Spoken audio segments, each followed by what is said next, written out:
Welcome to the Badass Soul Seeking Warrior podcast. I am your host, Annie M. Fonte. If you are looking to create a life that you love, you're in the right spot. Let's get started.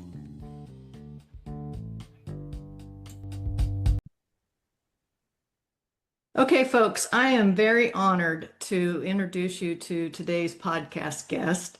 His name is Tom Modely, and Tom is a graduate of the United States Naval Academy, class of 1983, Georgetown University, and Harvard Business School, class of 1992.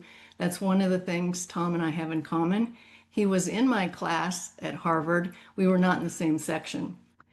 Tom served on active duty with United States Navy as a helicopter pilot and spent 7 years as a U.S. Navy officer.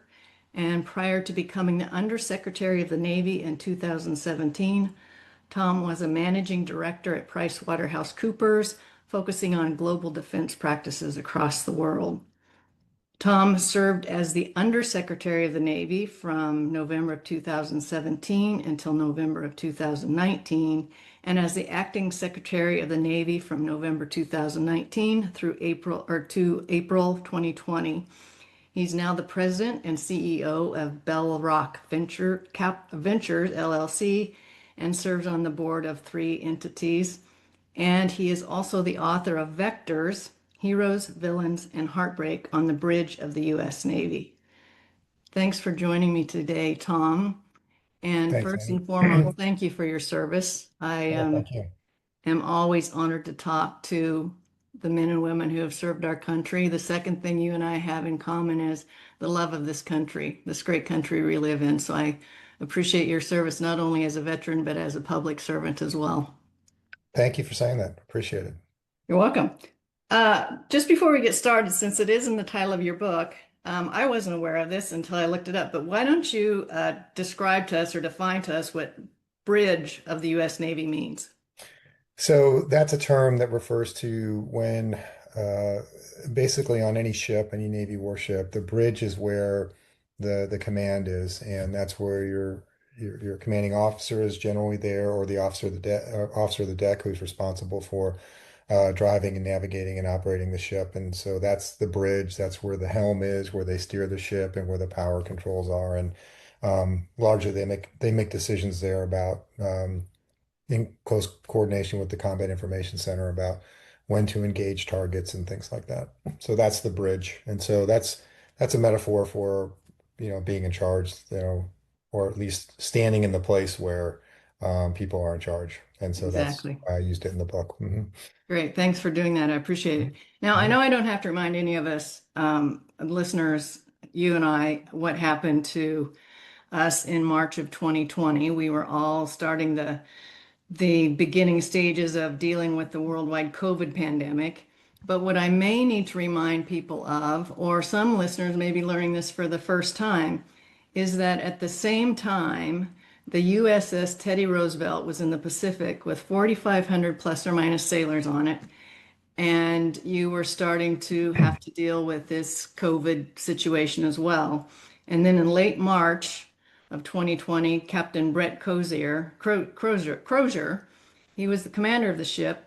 He kind of set fire and ignited the news with what you describe in the book as a signal flare email that he sent over an unsecured network to a small group of naval aviators, which bypassed the chain of command. And the email was either leaked to or picked up by the San Francisco Chronicle, and they actually published his email. And it kind of was the beginning of a firestorm for you, Tom. And over the next several days, your world was turned upside down.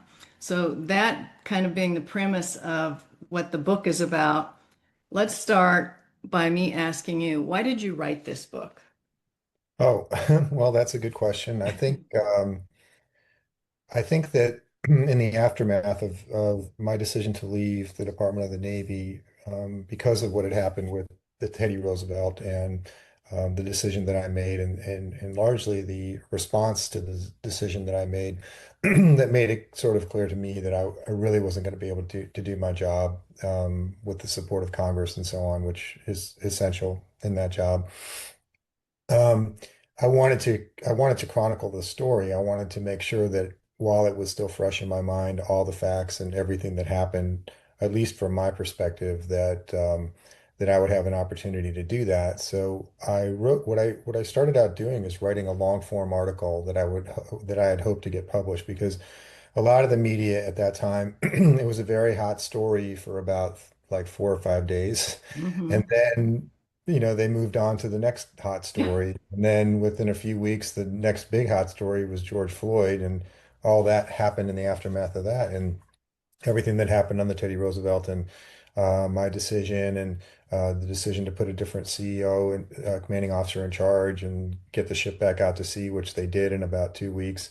It was all sort of lost in the noise of everything else that was going on.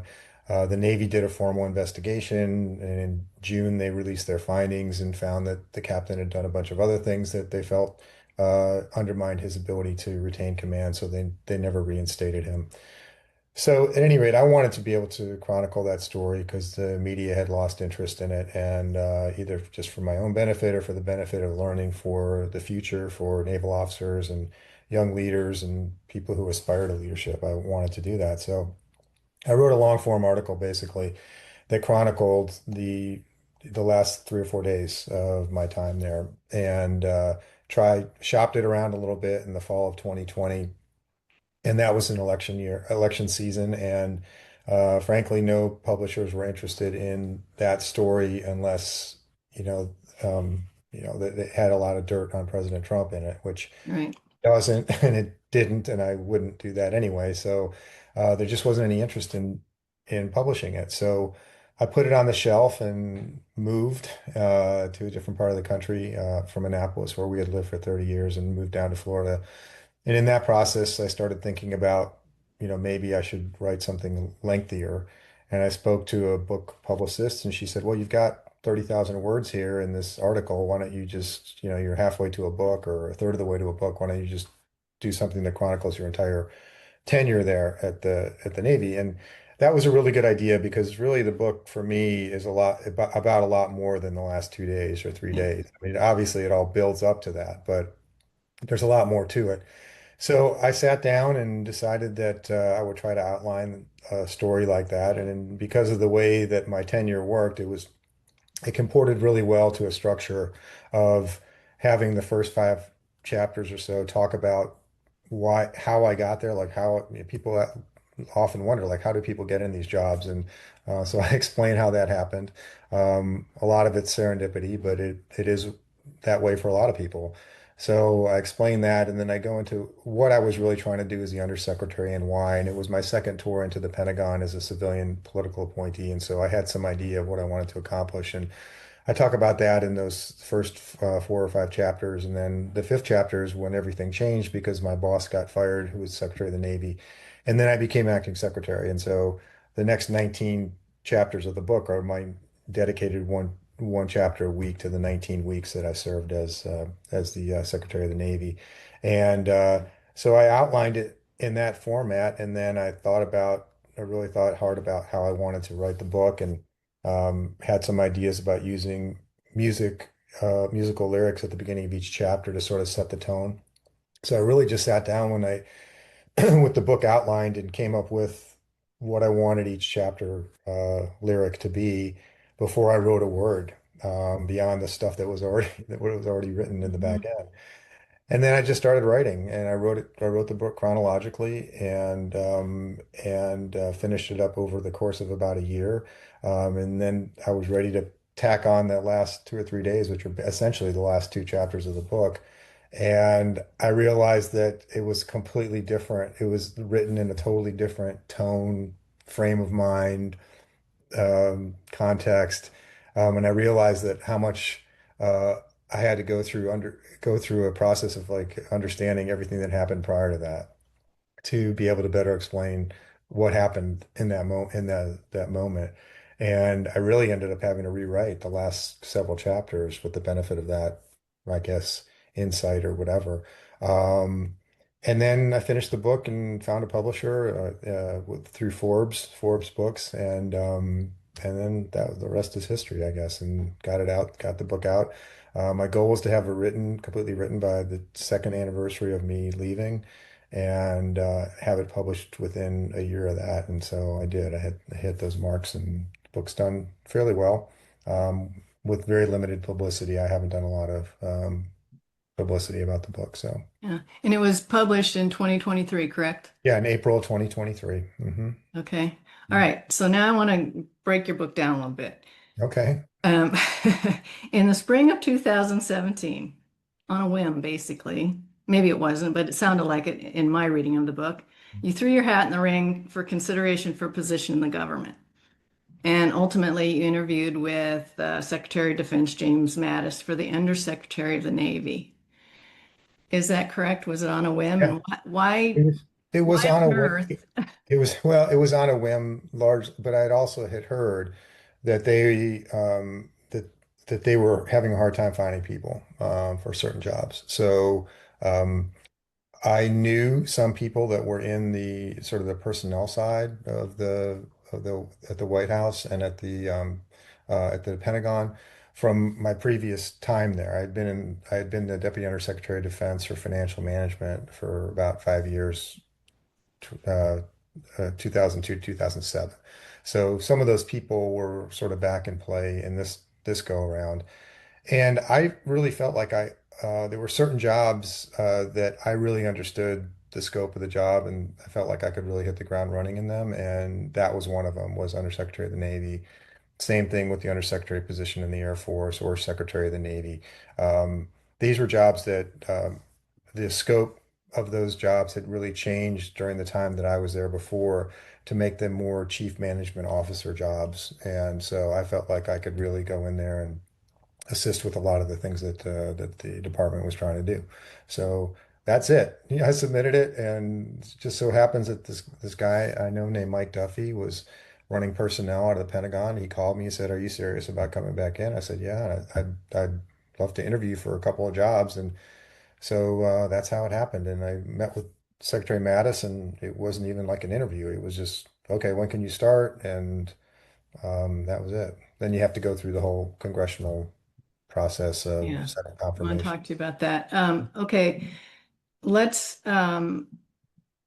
talk about your, first of all, I have to say, Tom, for me reading this book, it was very emotional, up and down, and I was upset about things and I was disgusted about things. So it took me a bit to get through it, but it's Mhm. for all you listeners out there, I highly recommend this book. First of all, it's a best-selling book, and number two, even though this chronicles the last several days of Tom's career as the acting Secretary of State. It goes through a lot of history. It goes through a lot of how ships are named, some of past sailors that you admired. You have heroes and villains in this book. There's a lot of components to it. So it's a great book to get your hands around if you're interested in history and what goes on in the government and,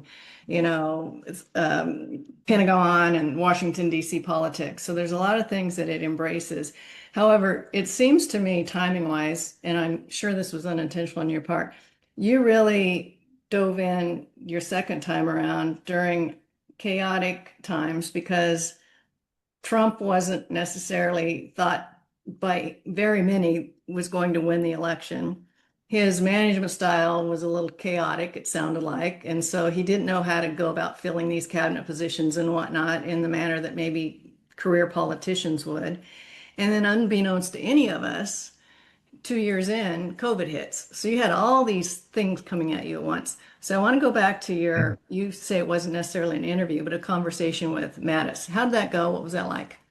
Oh, it was good. I mean, I was very good friends with one of his th friends, of another four-star general who was a Naval Academy graduate who I'd known for a number of years. We had been colleagues for a while, and I used to teach. My last couple years of active duty, I was on the faculty at the Air Force Academy in their political science department.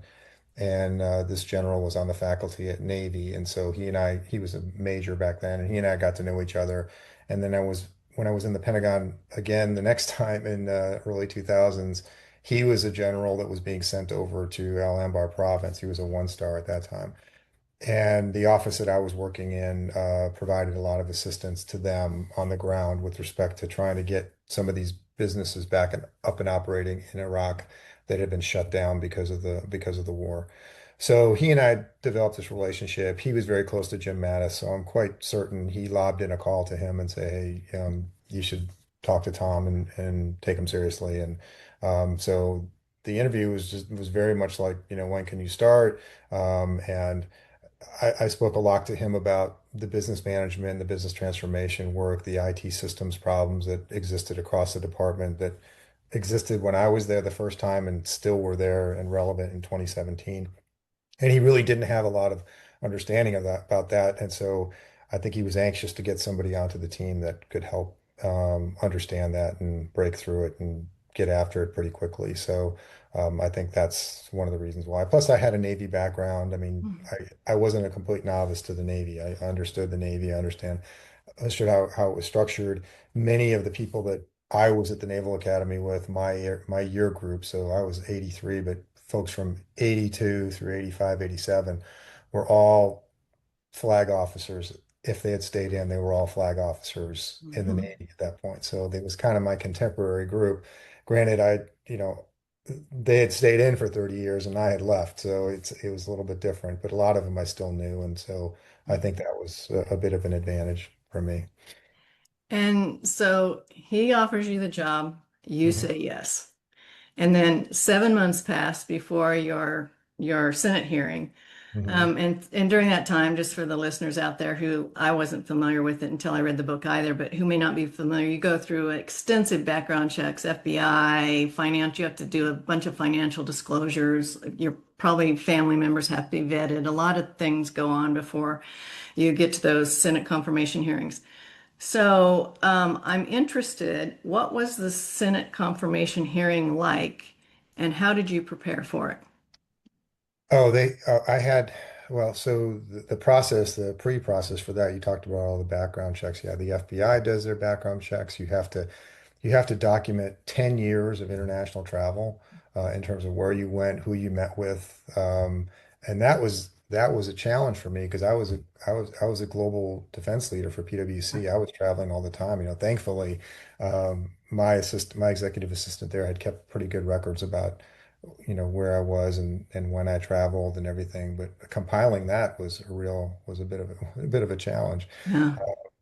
And so you have to submit all that. And the FBI is not just looking at me, they're looking at all the other 300 nominees to the Department of Defense and 3,000 across the entire federal government. So it's a lot. It's a pretty big workload for them.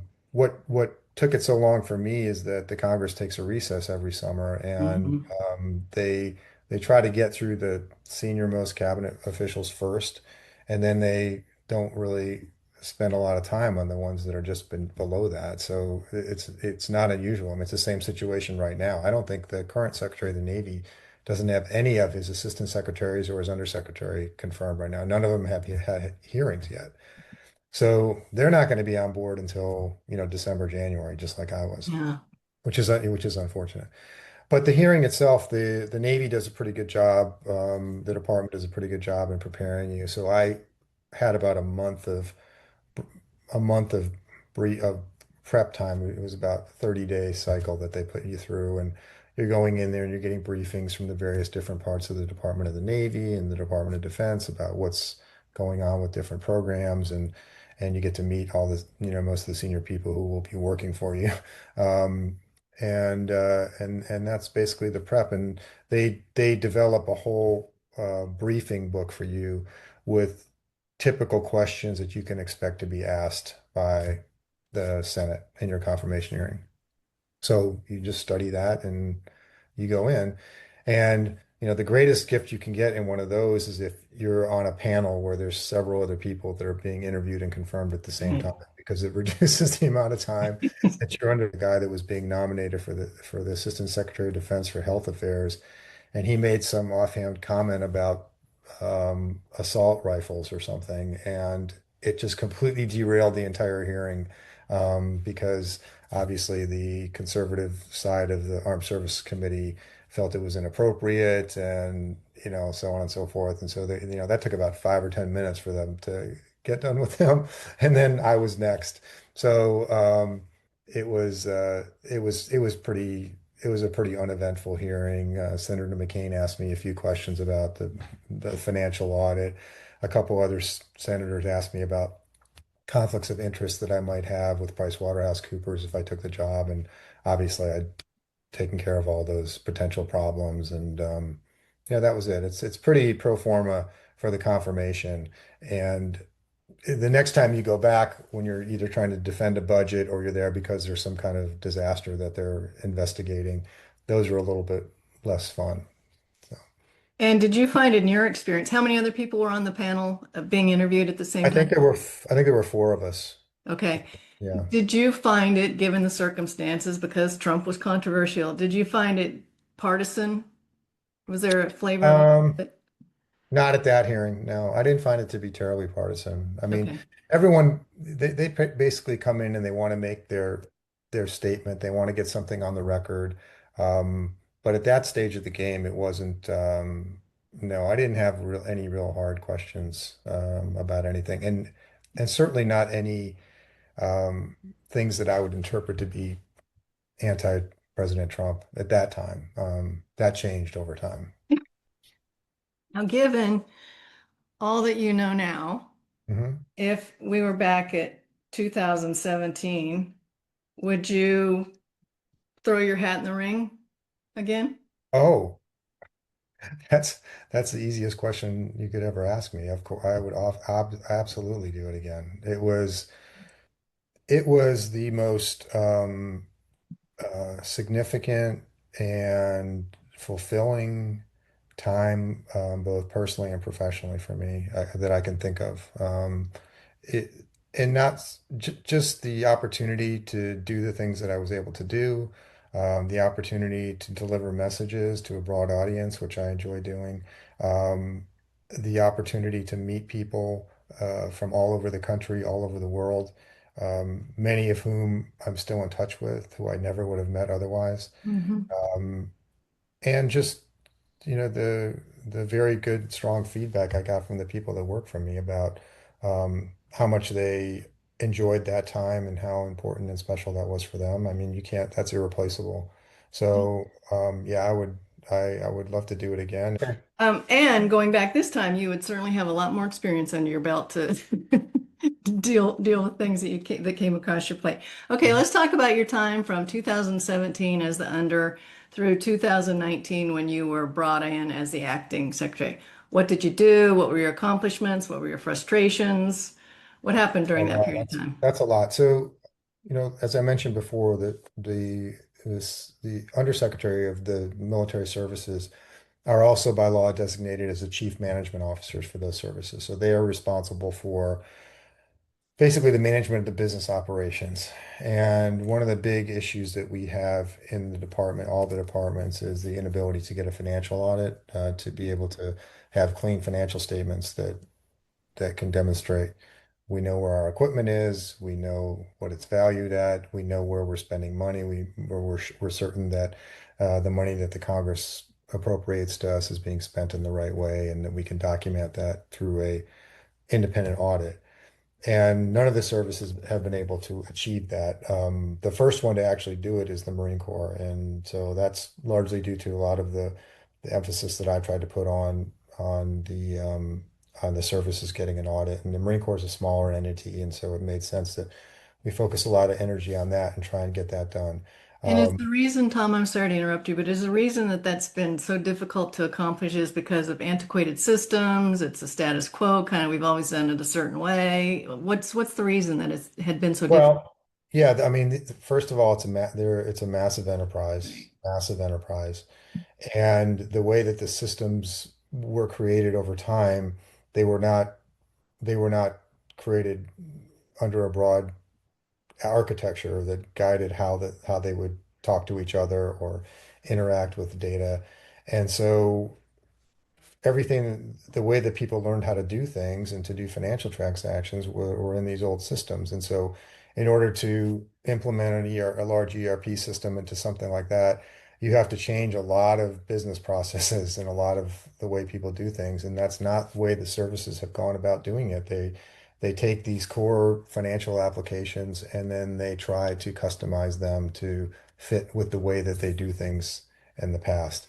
And so there's all kinds of breakages in the auditability of financial information that prohibits them from getting a clean opinion. That's one of the big things. And then there's just a lot of bad behavior with respect to how people manage assets across the department and how they hide money so that they can save money for certain things that they want to prioritize later in the year. And so it's just and it's also extremely complex because there's different colors of money. It's not like a dollar is a dollar. There's a dollar that's used for research and development is different than a dollar that's used for personnel, et cetera. So it just makes it a very, very complex systems environment. And it takes years of focused senior level engagement and leadership to drive that type of change.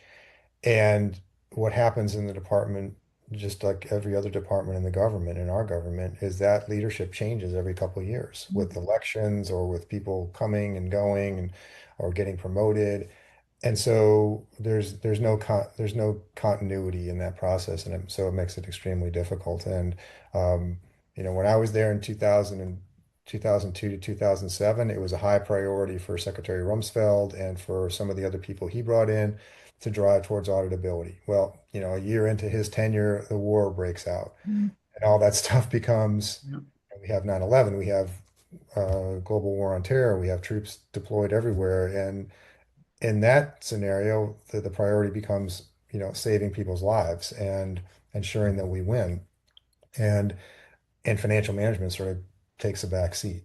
Yeah. And then so you have those levels of priorities, they change. Then you have a new administration that comes in. They're not as concerned about it. They don't spend as much money on it. And so then that withers away for another 8 years. Then you have a Trump administration that comes in, and we were pretty focused on it. At least I was in the Navy. I can't say whether that was shared by others, but so we really tried to push it forward in the Navy. But I left, and it became less of a priority again. So what I did is, it used to be the senior government official responsible for the audit was the chief financial officer for each department. And when I was there, I elevated it to my level. I said, I'm the chief management officer. This should be my responsibility. And so I'm going to chair the audit committee and I'm going to go to all the audit meetings. And it just sends a signal throughout the department that it's been elevated in terms of importance. Other secretaries didn't feel that way. And so if they didn't, the organization will just continue to do what it does. And they're still struggling with it today, with the audit. The other, I guess the other major thing that I really pushed when I was there was this Education for Sea Power initiative, which was attempting to modernize the naval education network across that enterprise. And we have the Naval Academy, we have Naval War College, we have the Naval Postgraduate School, we have something called Marine Corps University. We didn't have anything really for enlisted people to advance their education. So we created something called the Naval Community College. And then the vision was to try and unite all these educational institutions so that they could leverage knowledge across the various institutions and also have a cohesive strategy for how they would invest in new educational curriculum, the types of academic emphasis that we would have, et cetera. And we put together a pretty aggressive plan for that, which, literally like right after I left, they started unraveling that. It's just this whole analogy that I talk about with the slinky. It's like the organization's like a big slinky, and you have some very change resistant parts on one side, but the leadership has to be pulling that thing in order to get the middle to come, and then eventually the back will come. But the second you release the pressure on the one side of that slinky, the whole thing will just snap back to where it was before.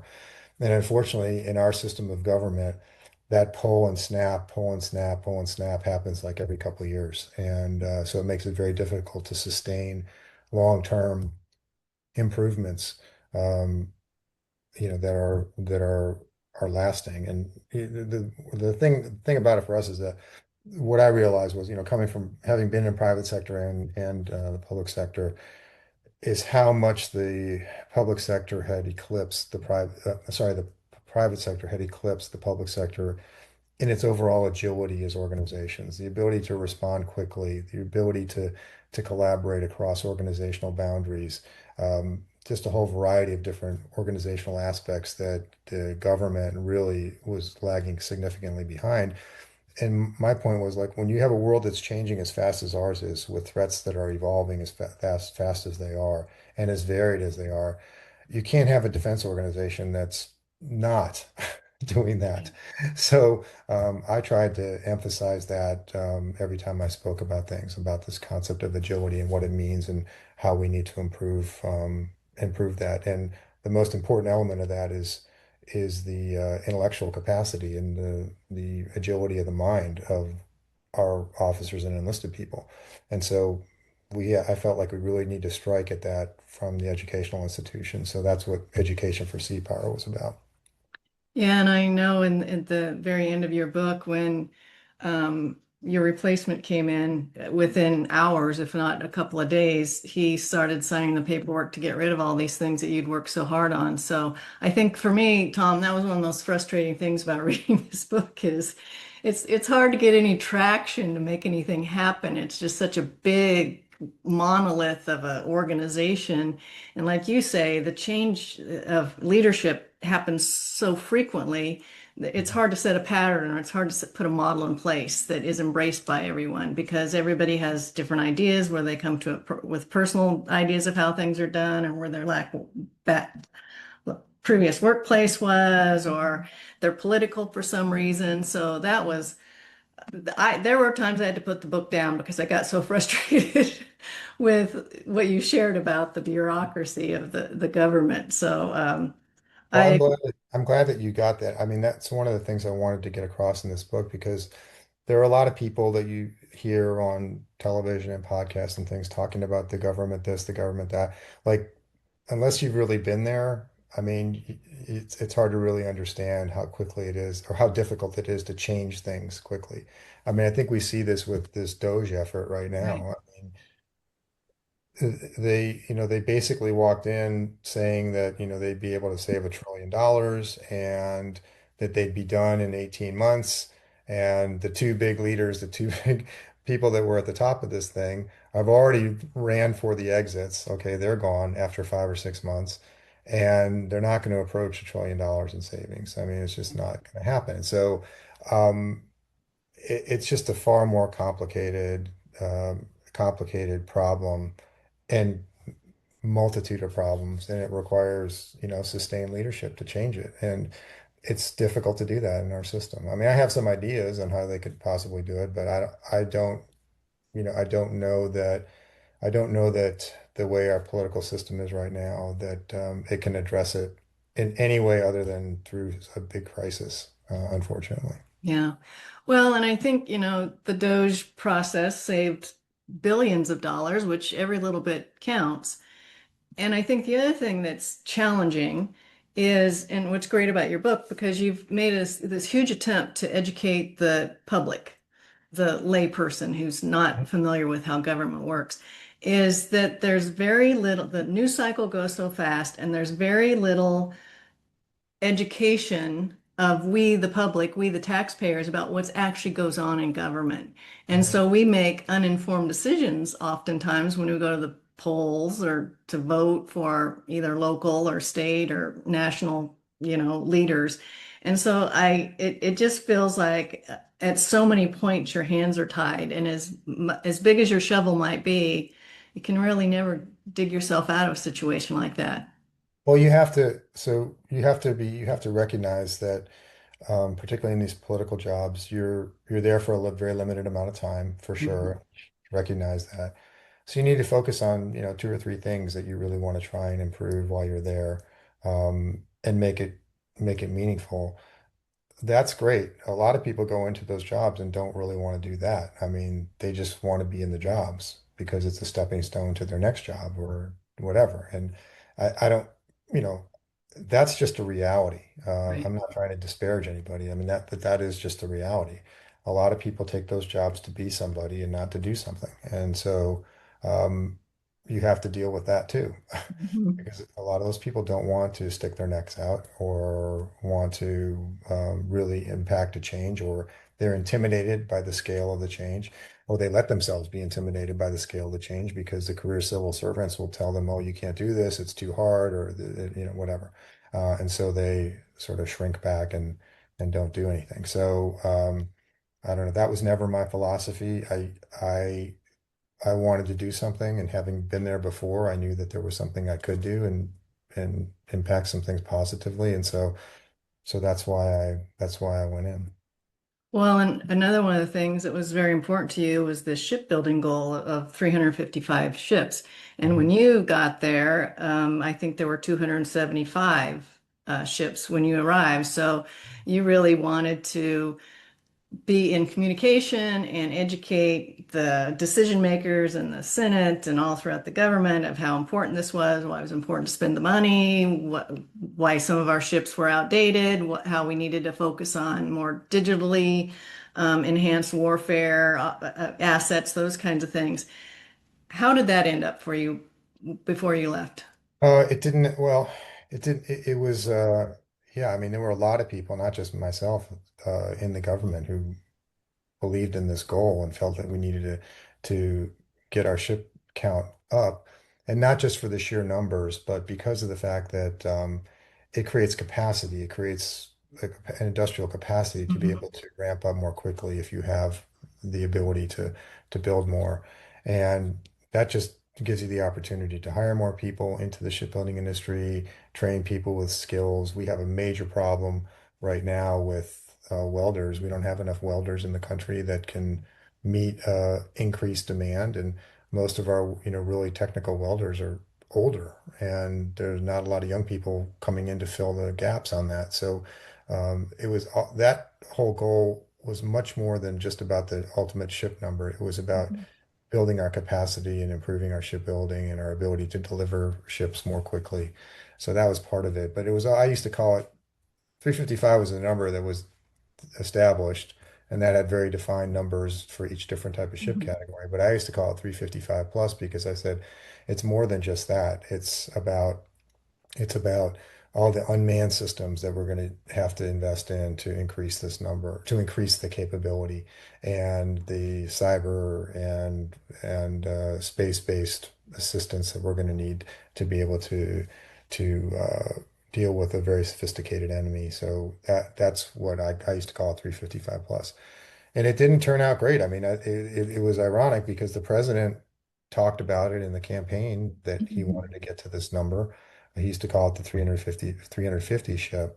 Um, but he didn't, other than, I think the problem was that the money didn't follow. I mean, you can't say you want to increase the size of the Navy by 30%, which has commensurate increases in the cost of personnel and maintenance and everything else, and only give the Navy 4 or 5% increase in budget. It's just not possible to do those numbers.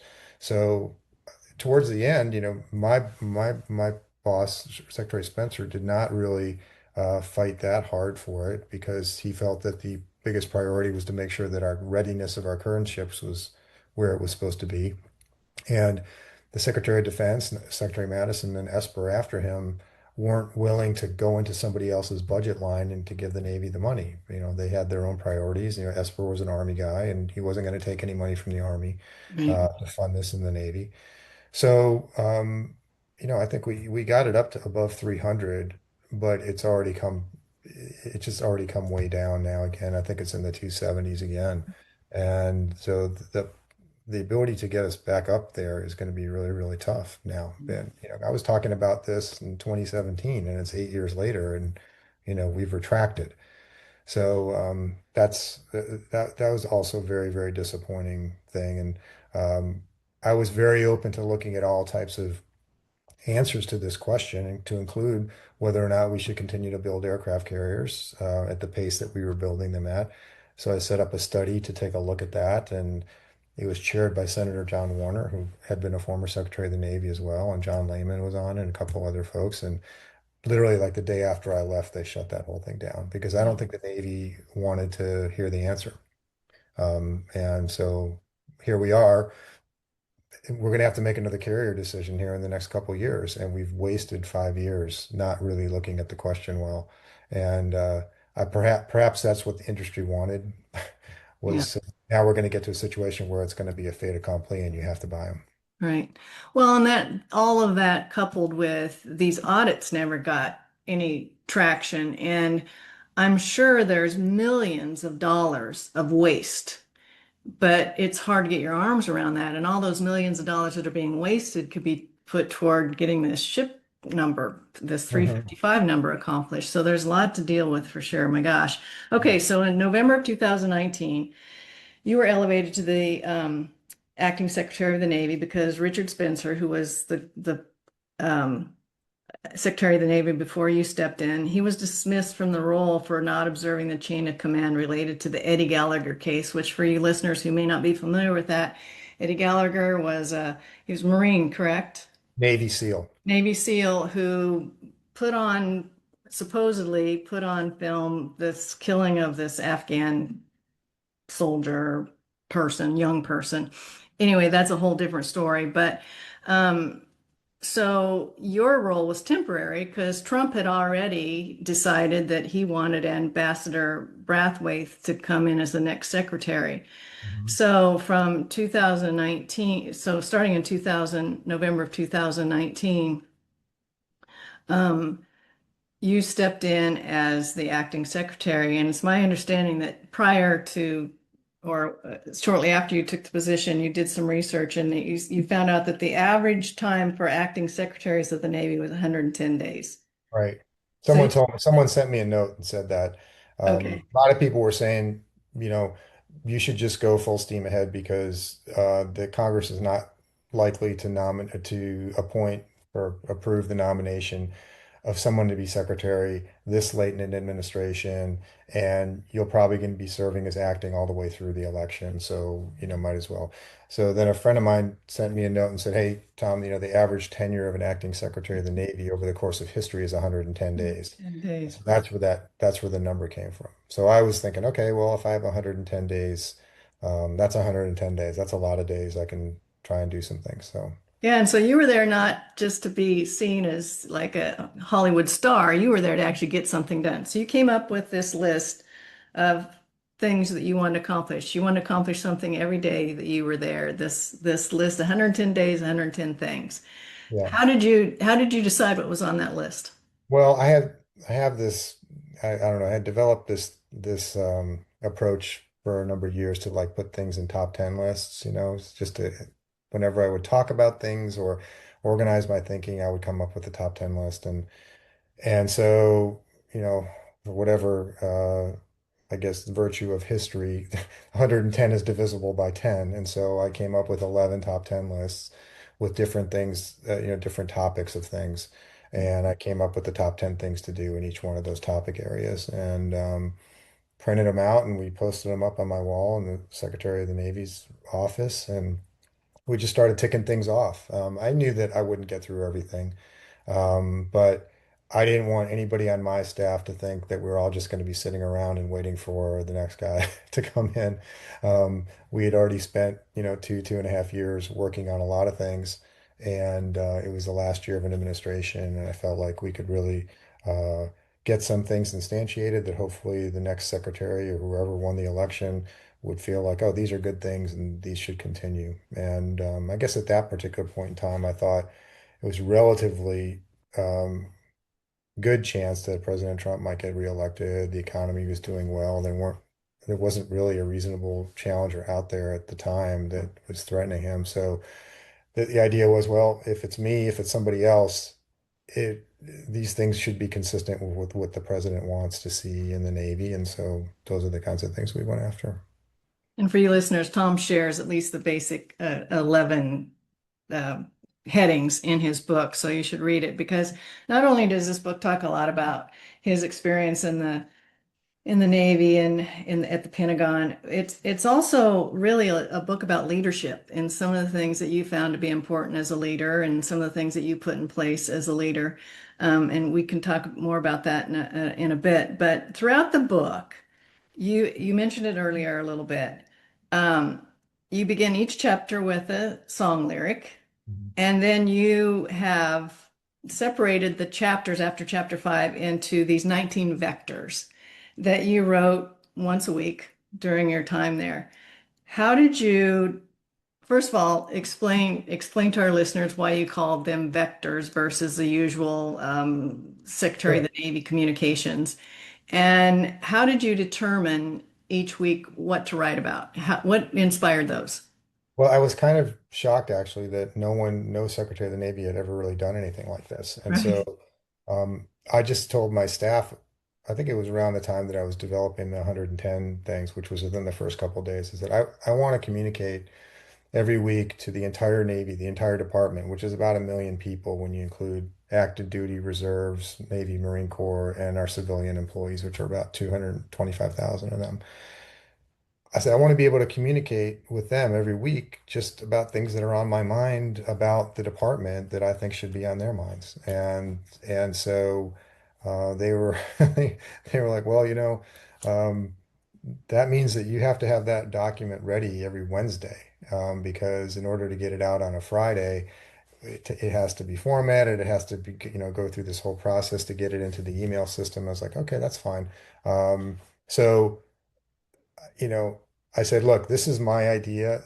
So I'm not going to make any of you guys do this. Like, don't worry about, all I need is a reminder, like on Wednesday morning, your vector is due tonight. So, and if I haven't given it to you then, so I just didn't want to put that added pressure on them. I would ask them for, maybe some help with some historical things, but largely speaking, I would write them, and and then we sent them out every Friday, and that's why the book is called Vectors. So the we were thinking of what to call these things, whether we were going to call them. We thought about bearings, SecNav bearings, but a bearing talks more about or defines more about where you are rather than where you're headed, and a vector is sort of amplitude and direction. And that's really what I wanted these communications to be about. Here's what I'm thinking about. Here's what we should be thinking about as a department. Um, and that's sort of the genesis of that. And so I started writing them, and I really thought that was really important. And I'll be honest, like I run into people, active duty folks or non-active duty folks who were in the department at that time, and I can't count the number of times people have come up to me and said, we really missed the vectors, that we really enjoyed those. Or I was at some conference and some Navy captain walks out to me and goes, hey, Vector 7, that was like the best one. I talk to my team about that one all the time. I don't remember what Vector 7 was, but I mean, so that was really gratifying to know that gratifying and disappointing at the same time that like I had to be the one to figure that out. I mean, I would have thought that would be something that a CEO or a leader of an organization that important and that large, that they would be communicating often with the people at every single level. Yeah, that's why I called the book Vectors, and so the chapters go through basically what happened that week, and by the time you get to the end of the chapter, you kind of have an understanding of why I wrote the vector that week because it relates to things that happened during that week. And then at the end of each vector, you include a blurb, not a blurb necessarily, but some prose about heroes and Hmm. villains. And the Right. heroes in the book are real life people, whether Yes. it's somebody that is currently living or somebody from history. And then the villains weren't addressed as people, but things such as status quo, time, complacency, complexity, those kinds of things. Tell Hmm. us about that and why did you include those as well in Well, the I think that, there might be a cynical reason I did that. Just that, like when people see a book about Washington and they see the word villain on the cover, they think they're going to find out who all the bad people are. But that's that's not what I that's not what I did. I really wanted to recognize some of the heroes that I met, and generally speaking, the heroes relate to the subject matter of that week, of that particular week in the book. And then the villains are similarly aligned to things that happen in that week that impede progress, impede clear thinking, um, uh, negatively impact your ego, so you make bad decisions, things like that. So they're more like organizational and human characteristics that I think are impediments to better organizational performance and individual performance. Mhm. I like them very much. I found those to be nice summations of each chapter. And knowing now that you did that, had to do that each week, prepared by Wednesday, that's a lot. On top of everything Well, else you the were. heroes and villains were not part of the vector. The vector was a standalone. The heroes and villains came when I wrote the book. Oh, So got it. I didn't Okay. do the heroes and villains as part of the vector. That was just part of the book. That's great. Well, those were great additions because it really took further what the vector, kind of what your Yep. point was at the time, and you kind of put a nice wrapping on it at the end. Mhm. Um, okay, let's jump into the last, what, from let's say March 26th through April 7th, which were those last days and what happened. And although that was kind of the impetus of your book, the results of this situation with COVID and the commanding officer on the ship, etc. There's really about 20% of the book covers that, which I appreciated. And I really was appreciative of the history that you went through, naming of ships, heroes, those kinds of things. Mhm. But I think it started somewhere around March 26th, where you were made aware that the Teddy Roosevelt was in the Pacific and there were some COVID cases on board. And so you were pulling together people to get this ship somewhere where you could manage through this COVID crisis. And so you were very proactive, not only with that particular ship, but you were also very proactive. How can the Navy help in this whole COVID situation anywhere in the world? So you created the ships in LA and also on the East Coast. I think it was the Mercy and what was the other one called? Comfort, the Comfort. comfort. Mhm. So you set a team up to focus on this situation in Guam, and you were in good communication with the governor there to manage how you were going to get these sailors off the ship and get appropriate housing for them and meals and all the things to avoid this spread of COVID throughout. So you were working. You had people on the ground and you had things in process doing that. Then on March 30th, through this is when this email communication came from the commanding officer of the ship, and you weren't made aware of that. You weren't copied on the email. You had no knowledge of that. Kind of Mhm. walk us through that whole Sure. series of.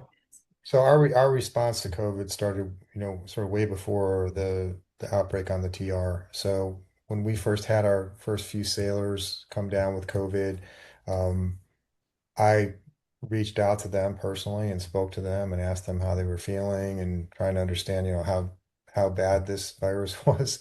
And the worst reaction I got in any of those calls was from a sailor who was really upset at the fact that her medical information was made public to me, like that she felt like that was a violation.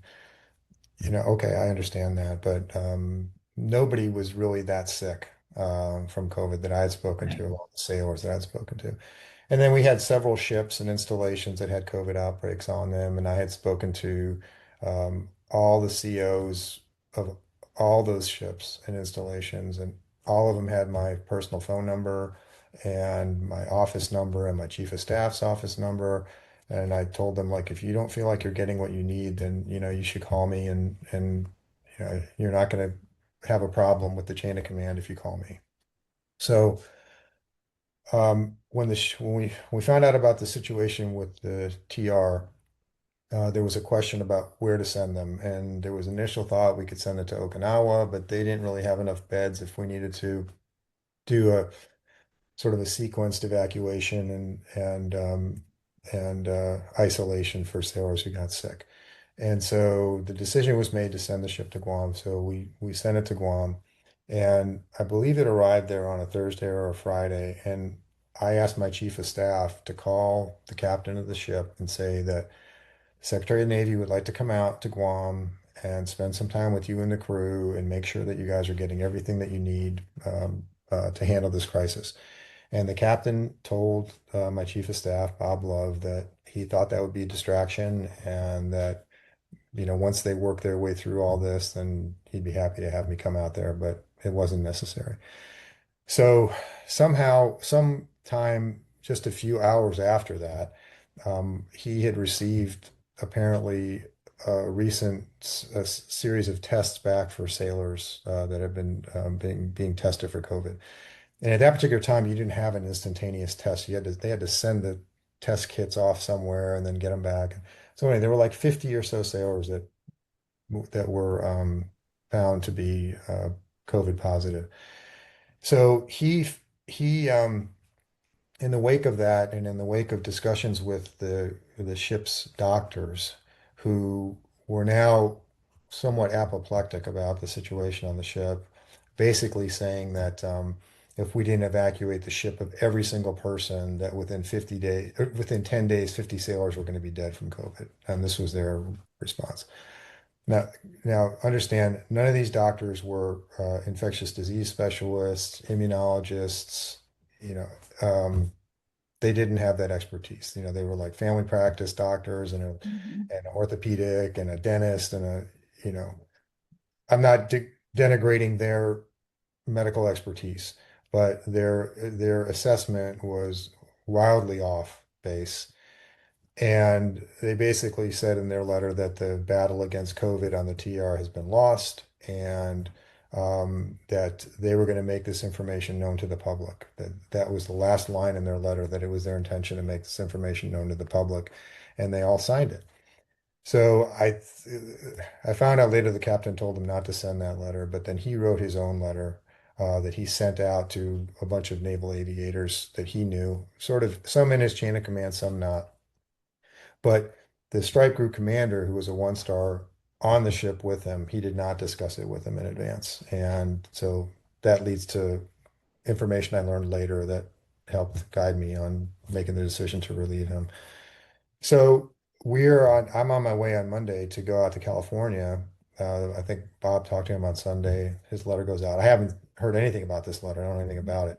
We're on our way out to California to see the Mercy come into to Los Angeles Harbor, and to greet them and to talk to them and to thank them and to coordinate with Governor Newsom and the other people in California to make sure that they're getting everything they needed.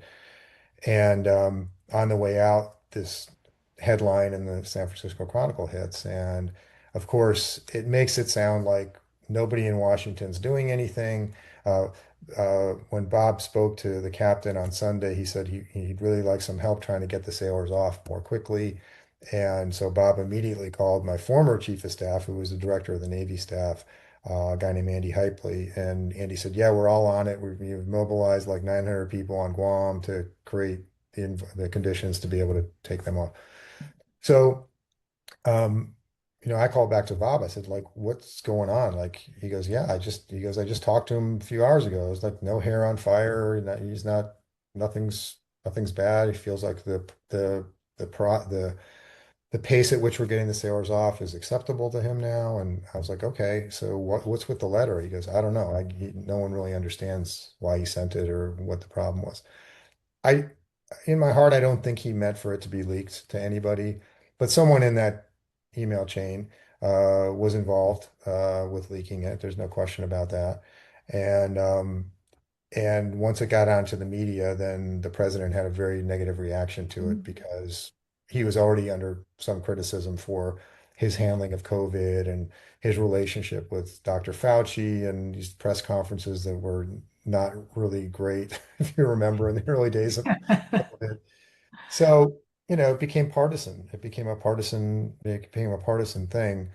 And so I started doing, as we were flying out to California, I had a conference call with basically my whole chain of command all the way down to him. So we had the admiral in charge of the Pacific Fleet. I had the CNO, Chief of Naval Operations, the head of the Navy Medicine, the Vice Chief of Naval Operations, my Chief of Staff, and we're like, what's going on here?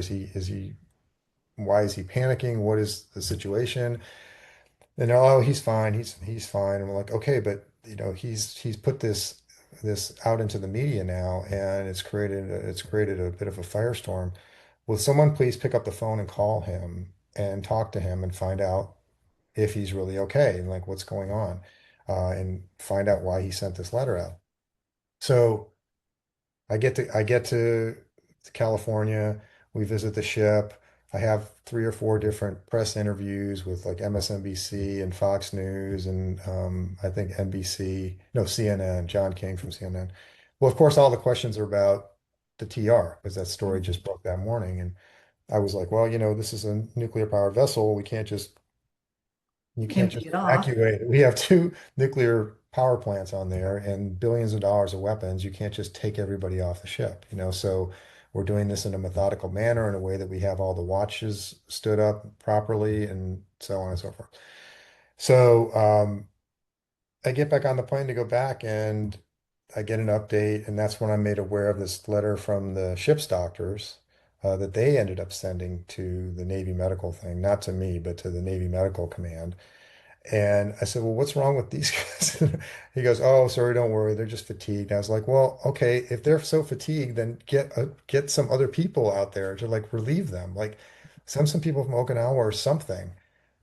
If they're so fatigued that this is the judgment they're exercising in a crisis, I think you Yeah, probably let's replace them with somebody have else. it right. Just, it's time to go to the relief pitcher, like get somebody else out there. So they said that they would look into that. And I said, well, how about the captain? Has anyone called the captain and talked to him? Nobody. That's So what's I frustrating to me I, reading. I was like, Really?" And so then we land. I said, okay, we're gonna have another conference call when I land back in DC. And I go back and it was like 11 o'clock at night or something. And I said, has anyone spoken to him yet? No, sir. Well, it's 4 o'clock in the morning there, or whatever. I was like, guys, like, do you understand? Like, do you understand And what we're my doing? question was, because that was frustrating to me in the book. That's the point. I just wanted to rip the book in half.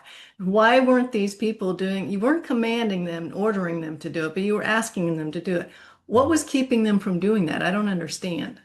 I don't know either. Okay. I mean, I still don't know. I can make some assumptions about the Navy's culture, and the Navy's culture is that when they have commanding officers, those commanding officers are in charge of their vessels, and that's based on centuries of culture, naval culture, and that they're responsible for them. And when I asked the chief of naval operations, a couple of days later, still hadn't called him. I said, why don't you call me? Because I'm the chief of naval operations. That's not how we do things in the Navy. And I'm like, okay, well, I think I'm running the Navy right now, whether you like it or not. And if you're not going to call him, then I'm going to call him and find out what's going on. So fast forward, I make a lot of phone calls, talk to lots of different people, retired admirals, retired generals, other people that I respect about the situation. And finally end up talking to the captain again. And he seems very calm. And he seems like things are under control. And I asked him about why did he send the letter?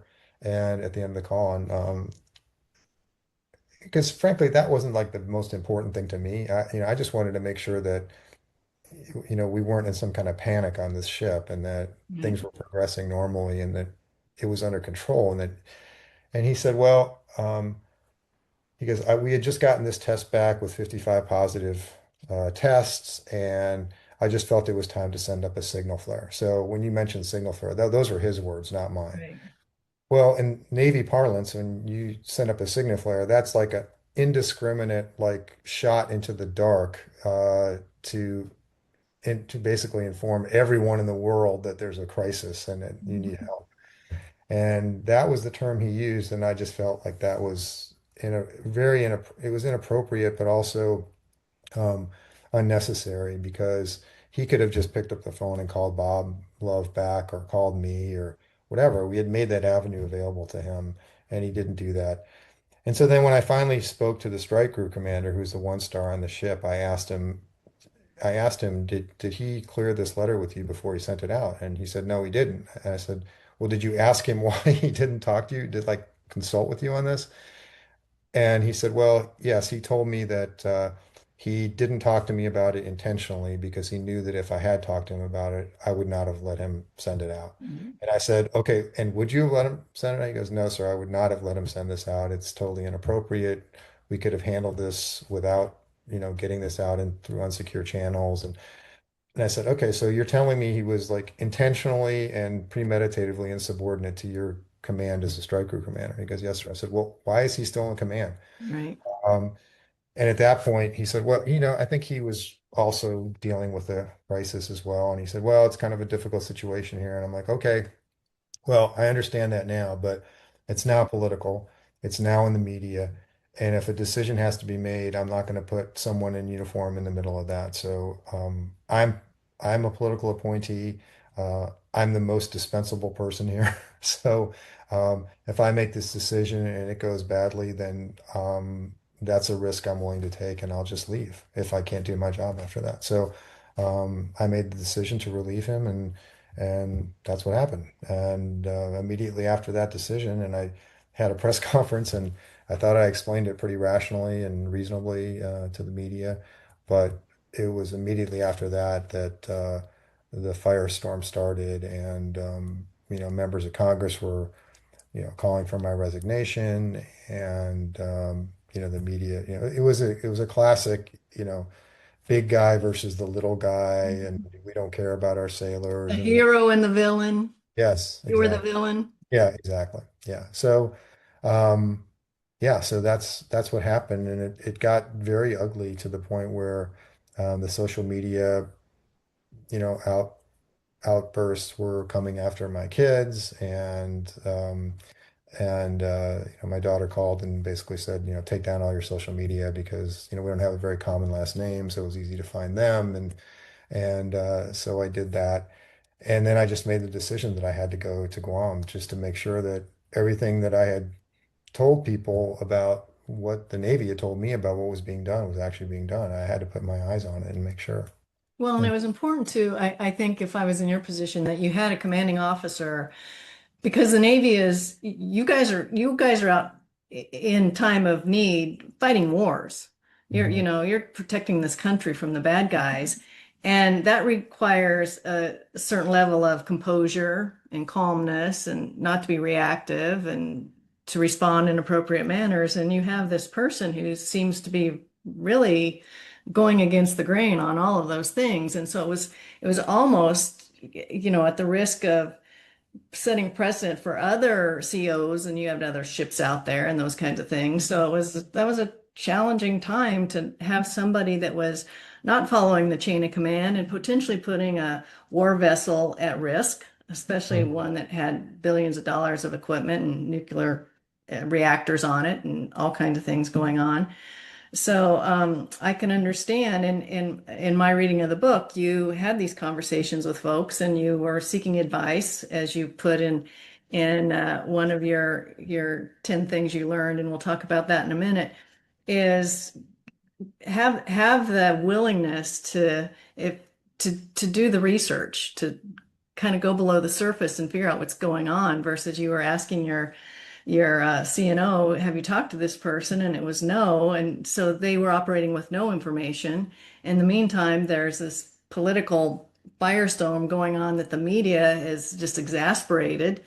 And so I understand why you felt the need to make the trip to Guam. And Yeah. so that's another story. You go there and you were, because of COVID, you were not allowed to meet face to face with these sailors. Everybody had masks on, and they really didn't even want you having any human contact with any of them. Talk to us about what happened when you got to Guam and how that went.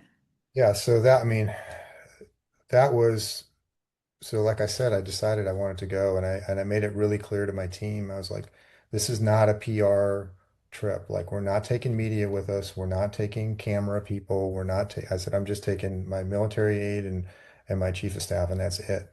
And we had to go pick up the other CO. The CO that we were replacing him with had been the CEO for the previous 2.5 years, and he was in a school, I think in San Diego. And so we pulled him out of that just to go do this on an interim basis. And he was very obviously gracious. I mean, he's following orders, but that was a big sacrifice from him. But he had a relationship with that crew. He had been there for 2.5 years, and Captain Crozier had only been there for like 4 or 5 months. So he was relatively a new CEO. And I think one thing, just sort of about back to what you were talking about with respect to relieving somebody, The Navy has about 300 installation ships and installations that have commanding officers on them. And annually, we remove or replace um, for cause or for lack of confidence or whatever, 15 of them a year. Yeah. So it's frequent. It happens. Fairly free. I mean, it's out of 300, that's what, 5% or Hmm. something like that that we do a year. Um, and I try to explain to people, it's like, you have a starting pitcher who's really, really good starting pitcher and is very consistent and has done great things over the course of his career. But you get in a situation where you can tell he's not pitching as well, and you Right. have to go to a relief pitcher, and Mhm. you have to get someone in there to get you out of a jam. And I think most people think that, when you relieve a CO, you're firing them, that they're no longer in the Navy. Right. Captain Crozier stayed in the Navy for 2 or 3 years more after I left, so he still had a job. And I really wanted to try and help him rehabilitate that. And Mhm. that's the other problem with the lack of continuity is that, I'm gone and no one's going to take up that mantle. So so I went out, flew out to Guam, picked up the new CO in Hawaii, and we landed there. We got there really in the middle of the night, and I really couldn't sleep. So I was just trying to think about what words I could express to the sailors. I thought about that quite a bit, and I asked my wife to reach out to the captain's wife to ensure her that we'll support her with whatever we can as a Navy family. And, I felt like the Navy was my family. I mean, I'm been affiliated with for my whole life. So Right. um, it's not a decision I would ever want to make is to remove someone from command. But I had a bigger obligation in the moment, and that was to make sure the ship was in steady hands and it could get back to sea. Mhm. So we get to Guam. I spent the whole morning walking around and looking at what had been done on Guam to facilitate the sailor movement off the ship, and it was remarkable. I mean, they had basically taken over an abandoned warehouse in Guam and created an entire hospital. They had 7 ventilators on the hospital. They never had to use one of them. Uh, Mhm. no one ever got that sick that they had to use one. They had the sailors all had an app that was created for them where they could monitor their temperature and request food or whatever. They had a command center. You could know where every single sailor was across the island and when the food service was getting delivered to them, who was, how people were feeling, all that, and then the transportation to the hotels and so on. Because And that had all been put in place in 3 or 4 days because yeah, you. right, 3 or 4 days, So I think the whole thing then took. it's my understanding from the book also, Tom, that once the letter from Crozier was exposed, Yeah. that created it didn't comport with what was really going on the ground. That Right, people were inspired, they were working as best they could, they were turning warehouses into hospitals, they had the foods thing going, right, and that kind of took the wind out of their sails and it brought that to somewhat of a little bit of a halt. right. Yeah. Well, it took the sailors on the ground and the Air Force people that were working, some of them from Anderson Air Force Base, they were they were discouraged, but they kept working. Right. The bigger problem was that the governor of Guam, who had promised these hotel rooms, she had to go back and negotiate with her population, To come basically, back to in. to come back in. And when this letter leaked, she said it basically cost her 3 or 4 more days because the general Guam population was concerned that there were going to be a COVID outbreak across the entire island because of these infected sailors. Right. And she was very courageous and said, the Navy's our family and we will take care of them. But she did tell me, she goes, that captain's letter, it cost me like 2 or 3 days to get this thing done. So it actually caused a delay, which I don't, he clearly didn't want that to happen, but it did happen. Well, And and I so think too, the other thing that I got is none of what was going on the ground was being communicated down or up the line. These sailors, it sounded like when you got there, they were agitated, they were upset, but they didn't know all this was going on their behalf to help them and help you and the ship and the CO and all the things. So there was a big gap in communication across the board during these last, what, 6, 7 days. that's what it seemed like to me. And when I talked to the officers, so spent the morning, we went down to the pier to talk to the officers, the senior officers of the ship, and they're all standing there in formation. And I was like, we go sit down at these picnic tables and talk. And I just wanted to explain to them, look, you have to understand what's happening back home. The nation's really freaking out about COVID, and they need to know that the Navy is not, okay? That we can handle anything. We can handle a crisis if it's a missile coming at us or if it's a virus coming at us. They don't need to know. They don't need to know your frustrations about Yeah. how we're responding to something that up until 3 weeks ago no one even knew what it was. So, put a smile on your face, encourage the crew, and let's get through this. And so I said, well, I'm going to go talk to the crew now. And does anyone have anything to say to me? And yeah, everyone's got their masks on. I think we even had stupid like gloves on or something like that. It's ridiculous. So um, they all just like shook their heads and they didn't say anything. And as I'm walking up to the ship, the command master chief came up to me and goes, "Sir, I appreciate you coming out here and understand what you're saying. And we're going to get the crew in line. Don't worry." I'm sure you are, but I appreciate you coming and talking to me. So I go up to and you had mentioned before, like I told them I wanted to go on the ship and I didn't want to give prepared remarks. I just wanted to walk around the ship and talk to people and see how they were doing and Mhm. encourage them and help them understand what I had seen on the ground, that things were being taken care of for them. But the NCI, my protective services team and the doctors were like, "You can't go on there. It's a COVID environment." I said, "Well, there's 3,000 people there. Like, why can't I go?" So, well, because we're responsible for your safety and we won't let you. So, no, this is one of those opportunities where you just, had I had better presence of mind, I would have just overruled them and said, forget it, I'm going anyway. So, but sometimes you have to listen to stuff like that. So, I will tell you 100%, I was not worried about getting COVID. I Yeah. mean, I got COVID, I got COVID. I mean, I had a bigger responsibility here.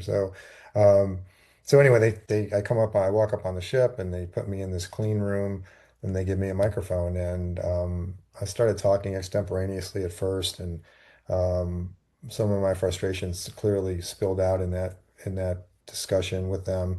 But I ended the talk with this excerpt from a speech that I had given at the Naval Academy graduation in 2018 as the undersecretary about basically about love and how it's not your responsibility to love the people that you work for. You need to turn it around. You need to turn it around and love and take care of the people that work for you. Love the country, love the Constitution you pledge your life to defend, and focus on that, and everything else will take care of itself. And so that's sort of how I ended it. So you know, and in the beginning part, I kind of told them about, how it's not acceptable to use the media as part of your chain of command. That we have a chain of command, and there are ways if you want to get messages. It was a kind of a wake up call to me in some sense that, when I was in the Navy, 1979 to 1990, there were no like, handheld devices like this Right. that every sailor has. Hmm. And they communicate back home and they complain and all that complaining and whatever bubbles up and some of it makes it all the way to the Pentagon, about how things are going. So I was sort of chastising them about using the media in the context of the captain, using the media and one important point. I had asked to have, when I knew that they wouldn't let me go walk around, I said, well, okay, have them send some questions for me that I can answer. And as we're heading down to the ship, Bob Love hands me this stack of questions. He goes, I don't think you should read these right now. These are from the crew. And I said, I think the worst thing you can tell me, like if you want me to not do something, Uh, Yeah. Give so, me those. so, so I start reading on, and some of them were decent. Some of them were, mostly logistical questions about when the ship will get back to sea. But there were a lot of them that were things like, we're not at war. Why should we die? How many dead sailors on the TR would be acceptable to you before you got us any help? And I wasn't upset necessarily, it was that kind of tone. Um, why did you relieve our hero? Those kind. It wasn't that tone, but it was the fact that these questions were clearly cleared by the officers before they were handed to me. Right. Um, And I just felt like, this is, it just didn't seem appropriate to me. Maybe Mhm. I'm just too old school with respect to how the military chain of command should work, but I just felt that that was not, it wasn't conducive to a good conversation. Right. So I was a little bit spun up about that by the time I got to the ship. And I first started talking, and there was a lot of they had done a when Crozier left the ship, they had done like a big pep rally for him, and Mhm. no one's wearing a mask, no one's socially separated. I mean, it didn't look like things were so miserable. I mean, it was just basically, and of course they filmed that and send that to the news, Right. and so it just seemed like they were contributing to pitting this ship against the the entire Navy, the entire administration, and it just was inappropriate. Oh, So I was a little bit fired up when I started speaking extemporaneously and said some things that I don't normally say. But I have been on a Navy ship and I know how people talk on Navy ships and I know how sailors talk to each other.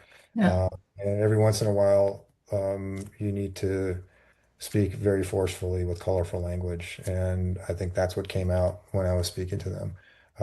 So it's not an excuse for it, but it was a mistake, but um, it made it memorable. I know that. Yeah. So that's how I finished it. And then, after chastising them or chastising just the situation about using the media, someone had taped my remarks and sent it to NBC News. So by the time I got back to Washington, it was Yeah. all over the place. And I said something about the captain, uh, about naive and stupid. I use those words, and I basically said that there's two things, two possibilities here. The captain is too naive or too stupid to be a commanding officer of a ship like this, or he did it on purpose, which is a violation of the UCMJ. Well, Mhm. at that point in time, I knew he had done it on purpose. I mean, Yeah. he had done it on purpose. And I should have just finished that by saying, well, Captain Crozier is not naive and stupid because he's not.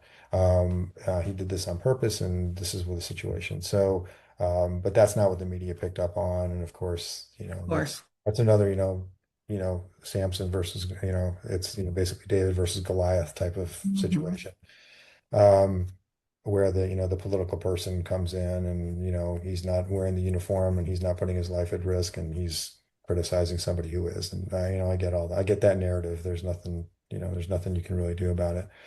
So, anyway, so by the time I got back to DC, it had really blown up, and the president had a press conference that night, and he said something like, "Well, maybe the captain just had a bad day when he sent that letter, and I'm good at solving arguments between people, so maybe I'll have the secretary and the captain in here, and we'll solve this argument." And my view was like, I'm not having an argument with anybody, I'm not, and I don't think it's appropriate for the president to like solve anything.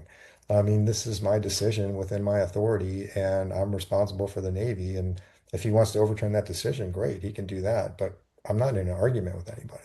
Yeah. Uh, so that's sort of the way that ended. And then I got home and I just realized that there was there was just no way I was going to be able to continue in the job. And so I decided to resign and my wife drove in from Annapolis to my apartment in DC, and on the way before she got there, the NCIS guys knocked on my door and said, "Sir, just want to let you know that the NCIS agent who escorted you in Guam tested positive for COVID, so you have to quarantine and you can't let your wife come in." So she came all the way out to the house. I said, "You can't come in." So she had to drive all the way back to Oh, Annapolis, geez. and then the next day, I went to, Walter Reed, got tested, and that was the end of it. And then the last day I made, uh, before my resignation was accepted, I made a couple of ship naming decisions that had been in the works for a while, and those were immediately overturned.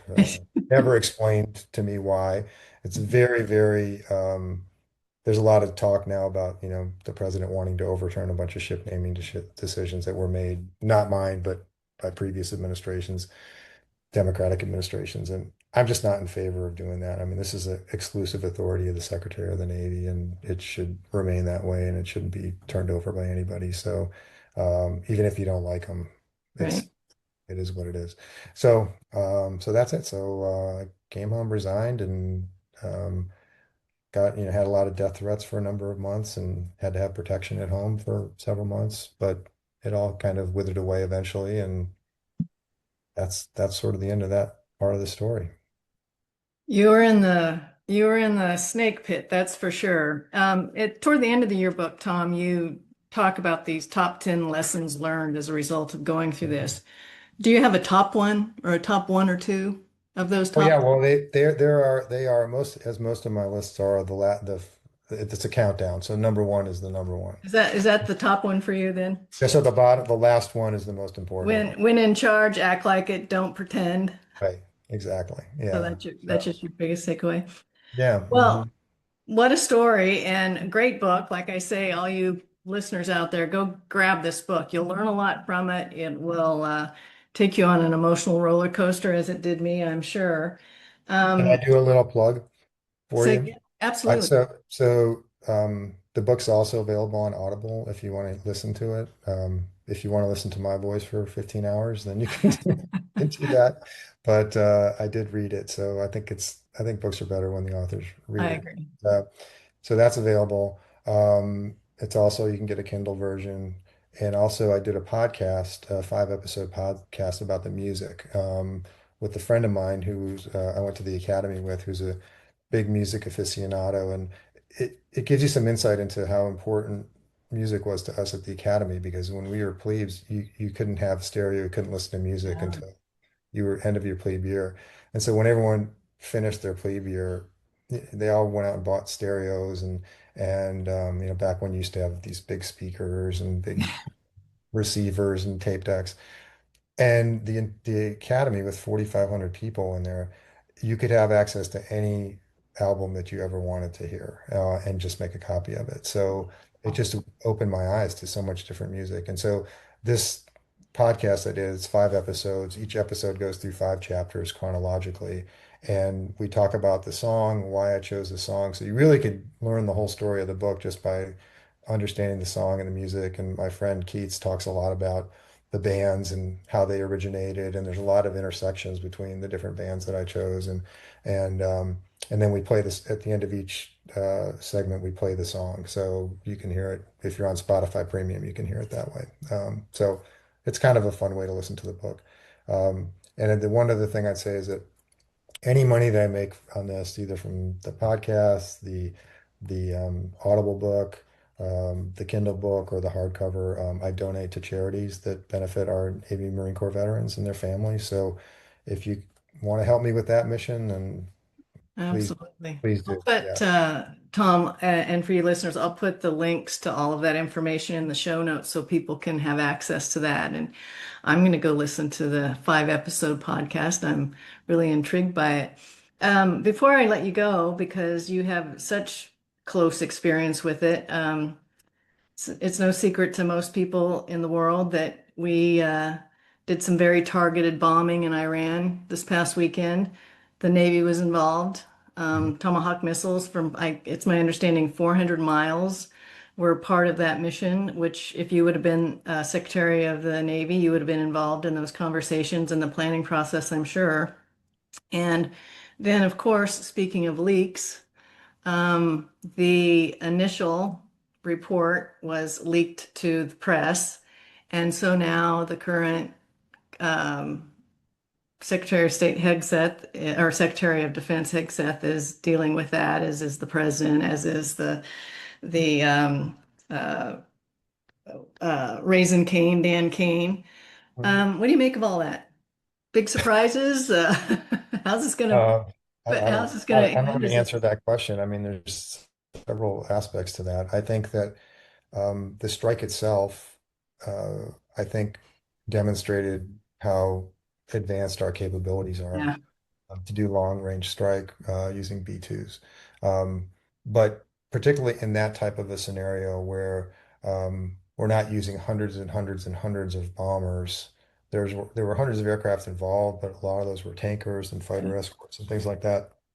But the ability to deliver munitions over an extended distance like that with a stealthy aircraft like the B-2, um, I mean, it's the perfect weapon for that type of Yeah. delivering. And I so that part of it I think is pretty amazing. My son's an F-35 pilot, and so they Mm. did have F-35s in there providing escort. Mhm. But all this, the Israelis did such an amazing job, like debilitating the anti-air defenses of Iran, that they basically went in there undetected, and they couldn't Yeah. have been challenged anyway, even if they had been detected. So Yeah, they laid the groundwork for sure. yeah, so pretty amazing. Those weapons are incredibly accurate, and Mhm. it's a lot of it's a lot of munition. I mean, I think they dropped 14 of them, and that's 30,000 pounds per. That's a lot. So I don't Horsepower. know how anyone can I don't know how anyone at this stage of the game can know how much damage was done 300 feet under the ground. But what they do know is that the missiles basically went exactly where they wanted them to go. Mhm. So, reasonable estimates are that hopefully there was pretty significant damage done to it. So that's my impression of it. As far as the leaks are concerned, I mean, you're never going to stop that in Washington. I mean, I people was have, actually surprised that the whole mission wasn't leaked, because as you say, the Pentagon is can be pretty loose. Mhm. Um, and Trump's in office again, and it seems like there's a handful of people that don't care for him much. And Mhm. so I was surprised that it didn't leak before kind of that initial report on what type of damage was done and how the Right. mission. Which makes you wonder, about the veracity of that report and who leaked it and how high or how low they are in the organization to be able to know that. I think generally speaking, you wouldn't find, even from the most nefarious of people who really hate the administration, um, I think it's less likely that someone's going to leak information about an ongoing military operation where people's lives are at risk than Right. they will afterwards to embarrass, an administration or embarrass the president or something like that, where no lives are really at less risk other than political lives. Well, and today they're talking that it's starting to look, the FBI is looking into it, of course, but it's starting to look like the leak came from Capitol Hill and not the Pentagon. So there you have it, right? Well, who knows? I mean, it Yeah. could. Well, Tom, I could talk to you for hours. This is incredibly interesting to me. I am a huge fan of the military and all the folks out there that are doing really crazy things to keep us safe on a daily basis. And I think we're not as appreciative of that as we could be. Your book is fantastic. It's fascinating. Like I say, I'll put the links to how to access this to all of our listeners out there. So go listen to this book, go listen to Tom read it, go help support some of the charities that he's putting all the proceeds to this book toward. And you'll learn a lot from reading this book and sinking your teeth into it. So thank you for your time. I appreciate it. I know you're a busy guy. You have a lot of things going. And for all you listeners out there, as always, keep your ass in the saddle, have a kick-ass rest of the day, and we will talk to you again soon. Take good care.